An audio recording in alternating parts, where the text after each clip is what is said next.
எல்லா வாட்டியுமே என்ன பார்க்கும்போது மற்றவங்கள சினிமா சார்ந்தவங்க, துறை சார்ந்தவங்கள பார்க்கும்போதெல்லாம் பைரி பத்தி பேசுறாரு அப்படின்னா, அது முழுக்க வந்து இப்ப இயக்குனர் பேசும்போது ரொம்ப வெகுளியா பேசினாரு. ஆனா படம் பார்க்கும்போது அது அப்படி இது வந்து ஒரு புறா சண்டை, புறா பந்தயம் அப்படின்னு வந்து எல்லா படத்துலயுமே வந்து வயலன்ஸ் இருக்குன்னு வச்சுக்கோங்க. வன்முறைகள் இல்லாத படமே இல்ல இப்போ. ஆனா அதுக்கு எல்லாமே அர்த்தம் புதுப்பேட்டையோ, ஆடுகளமோ எடுக்கும்போது பார்த்தீங்கன்னா, அது ஒரு பெரிய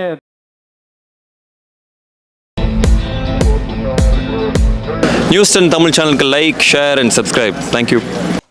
மேடையில் அமர்ந்திருக்கும் பெரியவர்கள் அனைவருக்கும் வணக்கம். இங்கே வந்திருக்க பத்திரிகை ஊடக நண்பர்கள் அனைவருக்கும் வணக்கம். பைரி வந்து எனக்கு எப்படி அறிமுகமாச்சு அப்படின்னா, சக்தி அண்ணா மூலியமாக தான் அறிமுகமாச்சு. கிட்டத்தட்ட ஒரு 8 மாதத்துக்கு முன்னாடி பைரின்னு நான் ஒரு படம் பார்த்தேன். 8, 10 மாதம் இருக்கும். பைரின்னு ஒரு படம் பார்த்தேன். அது வந்து போஸ்ட் ப்ரொடக்ஷன் போயிட்டுருக்கு. அந்த படம் வந்துடுச்சு அப்படின்னா வந்து ஒரு மிகப்பெரிய அதிர்வே இருக்கும் அப்படின்ற அளவில் சொன்னார். அதுக்கு ஒரு வாட்டி வந்து சொல்லி விடலை. எப்போல்லாம் நாங்கள் பார்க்குறோமோ, எப்போல்லாம் நாங்கள் வந்து பேசுகிறோமோ, அப்போல்லாம் வந்து பைரியை பற்றின ஒரு பேச்சு வந்து இருந்துகிட்டே இருக்கும். அப்போது இதை எப்படி புரிஞ்சிக்கலாம் அப்படின்னா, சரி பைரியில் வேலை பார்த்தவங்க எல்லாம் வந்து புது டீமு, சின்ன பசங்க, அப்படி இல்லைன்னா வந்து சக்தி அண்ணாவோட நண்பர்களாக இருக்கலாமா? அப்படிலாம் இருந்தால் ஏதோ ஒரு வாட்டி பேசலாம், 2 வாட்டி பேசலாம்.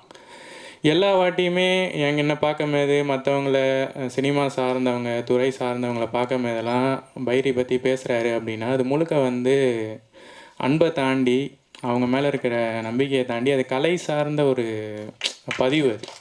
பைரி தான் அதை வந்து பண்ணியிருக்கு. அந்த அந்த பதிவு தான் வந்து அவரை வந்து பேச வச்சுக்கிட்டே இருக்குது. அடுத்தடுத்தது வந்து பைரி எப்படியாவது எடுத்துகிட்டு போகணும், வெளியில் கொண்டு வரணும் அப்படின்றத வந்து ரொம்ப ஸ்ட்ராங்காக வந்து பேச வச்சது காரணம் வந்து அந்த படம் தான். அப்புறமா இதே மாதிரி பேச்சுவார்த்தைகள்லாம் இருந்துகிட்டே இருக்கும்போது, நான் ஒரு 10 நாளைக்கு முன்னாடி வந்து என்னை படம் பார்க்க கூப்பிட்டாங்க. சரி நம்ம போய் பார்க்கலாம் அப்படின்னு பார்க்கும்போது, படம் பார்த்து 10 நாள் ஆயிடுச்சு. இன்னும் வந்து எனக்கு வந்து அந்த படத்தோட அதிர்வு வந்து போகல. அந்த படம் வந்த தாக்கம் வந்து சமீபத்தில் நம்ம படம் பார்த்தேன். இதெல்லாம் நீங்கள் வந்து ப்ரெஷ் ஷோ முடிஞ்சோடனே உணருவீங்க அப்படின்னு நினைக்கிறேன். மிகப்பெரிய ஒரு அதிர்வை வந்து ஏற்படுத்துங்க. இப்போ இயக்குனர் பேசும்போது ரொம்ப வெகுளியாக பேசினார். ஆனால் படம் பார்க்கும்போது அது அப்படி இருக்காது. அவரோட கிராஃப்டில் வந்து அவரோட கண்ட்ரோல் இருக்குது பார்த்தீங்களா, அது வந்து அசாத்தியமாக இருக்கும். ஒரு ஃப்ரேம்னா அந்த ஃப்ரேம்குள்ளே என்ன கம்போஸ் பண்ணணும், அந்த ஃப்ரேமில் இருக்கிற எல்லா நடிகர்களுமே வந்து நடிக்கிறாங்க. அந்த ஃப்ரேமில் என்ன இருக்கணும், என்ன இருக்கக்கூடாது அப்படின்னு சொல்லிட்டு அந்த கிராஃப்ட்டுக்குள்ளே வந்து இவ்வளோ கண்ட்ரோல் பண்ண முடியுமா அப்படின்றது வந்து ரொம்ப வந்து ஒரு அசாத்தியமாக இருக்கும். இந்த பைரியில் வந்து ஒரு ஒரு ஃப்ரேமுமே வந்து பேசும், ஒரு ஒரு ஃப்ரேமுமே வந்து நடிக்கும், ஒரு ஒரு ஃப்ரேம்லேயுமே வந்து கலை இயக்குனர் வந்து யாருன்னு தெரில. அவர் வந்து அவர் சொல்லவே இல்லைன்னு நினைக்கிறேன்.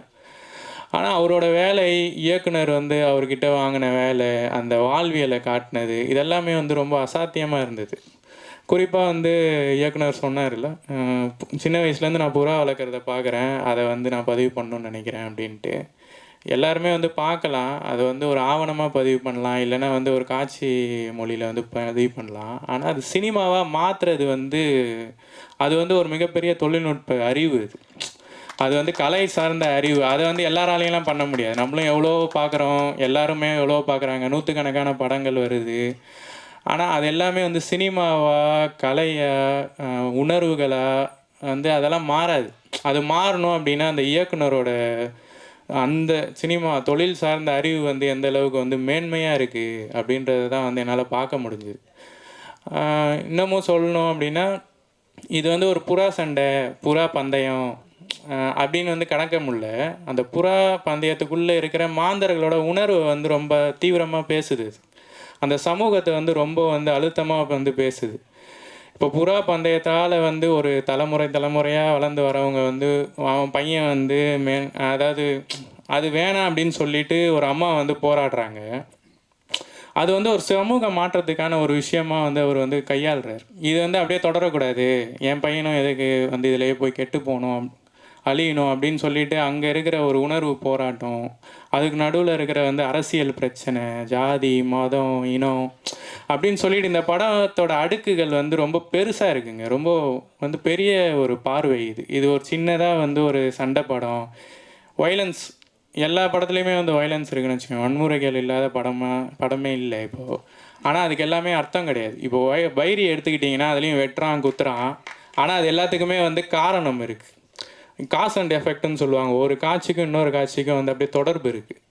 இவன் ஏன் வெட்டுறான், இந்த கேரக்டர் வந்து இப்படி ரியாக்ட் ஆகுது, இந்த கேரக்டர் ஏன் இப்படி நடிக்குது அப்படின்னு சொல்லிட்டு அந்த கடமே வந்து பேசுது.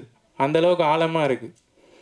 இன்னமும் சொல்லணும் அப்படின்னா, கொஞ்சம் வருஷத்துக்கு முன்னாடி வந்து புதுப்பேட்டைன்னு ஒரு படம் வந்தது. சென்னையை பொறுத்தவரையில் வந்து புதுப்பேட்டை தான் வந்து ஒரு அந்த வாழ்வியலை, அந்த ரவுடிகள் கலாச்சாரத்தை வந்து ரொம்ப தீவிரமாக பேசுச்சு அப்படின்னு சொல்லலாம். அப்புறமா வந்து ஆடுகளம்னு ஒன்று வந்தது.